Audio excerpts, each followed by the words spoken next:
আসসালামু আলাইকুম। ইসলামী আন্দোলনের বন্ধুরা, ঘরে ঘুমিয়ে থাকলে হবে না। নতুন একটা বিভ্রান্তি সৃষ্টি হয়েছে, মানুষ উল্টাপাল্টা বুঝাইতেছে। ইসলামী আন্দোলন ক্ষমতা আসলে মহিলারা ঘর থেকে বের হইতে পারবে না। ইসলামী আন্দোলন ক্ষমতায় রাষ্ট্র শাসন করলে মহিলারা অফিস আদালতে যেতে পারবে না।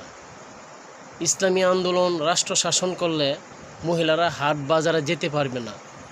হাট বাজারও যেতে পারবে, অফিস আদালতেও যেতে পারবে, বের হইতে পারবে। তবে শর্ত একটাই, বুকরা পরে, হাত মোজা পরে, পর্দার ভিতরে মহিলারা সব কাজ করতে পারবে।